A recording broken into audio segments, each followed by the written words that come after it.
ಶ್ರೀಮತೆ ರಾಮಾನುಜಾಯ ನಮಃ. ವಿಷ್ಣು ಸಹಸ್ರನಾಮದಲ್ಲಿರುವ 118ನೆಯ ತಿರುನಾಮ ವಿಶ್ವಯೋನಿಹಿ. ವಾಲ್ಮೀಕಿ ಮಹರ್ಷಿಗೆ ಬ್ರಹ್ಮನ ಕೃಪೆಯಿಂದ ದಿವ್ಯ ದೃಷ್ಟಿ ದೊರಕಿತು. ಆದ್ದರಿಂದ ಅವರು ರಾಮನ ಜೀವನದ ಘಟನೆಗಳನ್ನು ನೋಡಿ ಬರೆಯಲು ಸಾಧ್ಯವಾಯಿತು. ಆದ್ದರಿಂದ ವಾಲ್ಮೀಕಿ ರಾಮಾಯಣವೇ ಅತ್ಯಂತ ನಿಜವಾದುದು. ಆದರೆ ರಾಮನ ಜೀವನದಲ್ಲಿನ ಕೆಲವು ಘಟನೆಗಳನ್ನು ವಾಲ್ಮೀಕಿ ನೋಡಿರಲಿಲ್ಲ. ಆ ಘಟನೆಗಳನ್ನು ಭಗವಂತ ತನ್ನ ಪ್ರಿಯರಾದ ಆಳ್ವಾರರಿಗೆ ತಿಳಿಸಿದನು. ಆಳ್ವಾರರು ಅವುಗಳನ್ನು ತಮ್ಮ ದಿವ್ಯ ಪಾಶುರಗಳಲ್ಲಿ ಹಾಡಿದರು. ಇಂದಿನ ಕಥೆಯಲ್ಲಿ ತಿರುಮಂಗೈ ಆಳ್ವಾರರಿಗೆ ತಿಳಿಸಿದ ಒಂದು ಘಟನೆ ಕೇಳೋಣ. ರಾಮನು ರಾವಣನನ್ನು ಸಂಹರಿಸಿದ ನಂತರ ಸೀತಾ, ಲಕ್ಷ್ಮಣ, ಸುಗ್ರೀವ, ಹನುಮಂತ, ವಾನರ ಸೇನೆ ಮತ್ತು ವಿಭೀಷಣರ ಜೊತೆಗೂಡಿ ಪುಷ್ಪಕ ವಿಮಾನದಲ್ಲಿ ಅಯೋಧ್ಯೆಗೆ ಹೊರಟನು. ಅವರು ಅಯೋಧ್ಯೆಯ ಹತ್ತಿರ ಬಂದಾಗ ರಾಮನು ಭರದ್ವಾಜ ಋಷಿಯನ್ನು ಕಂಡನು. ವಿಮಾನವನ್ನು ಇಳಿಸಿ ಅವರಿಗೆ ನಮಸ್ಕಾರ ಮಾಡಿದನು.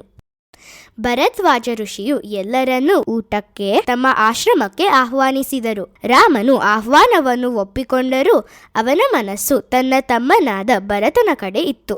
ಏಕೆಂದರೆ ಭರತನು 14 ವರ್ಷಗಳ ವನವಾಸ ಮುಗಿದ ತಕ್ಷಣ ರಾಮನು ಬರದಿದ್ದರೆ ಬೆಂಕಿಗೆ ಹಾರಿ ಜೀವ ಬಿಡುತ್ತೇನೆ ಎಂದು ಪ್ರತಿಜ್ಞೆ ಮಾಡಿದ್ದನು.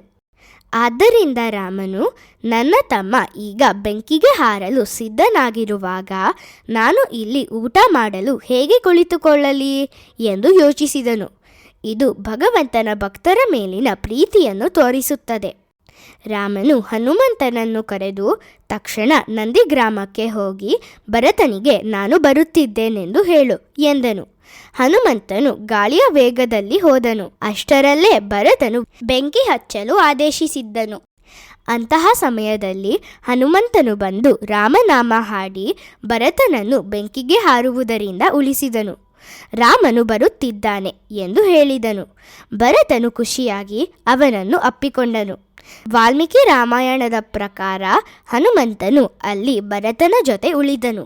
ಆದರೆ ತಿರುಮಂಗೈ ಆಳ್ವಾರರ ಪಾಶುರದ ಪ್ರಕಾರ ಹನುಮಂತನು ಭರತನಿಗೆ ಕಾಯಲು ಹೇಳಿ ಮತ್ತೆ ಭರದ್ವಾಜ ಋಷಿಯ ಆಶ್ರಮಕ್ಕೆ ಹಿಂದಿರುಗಿದನು.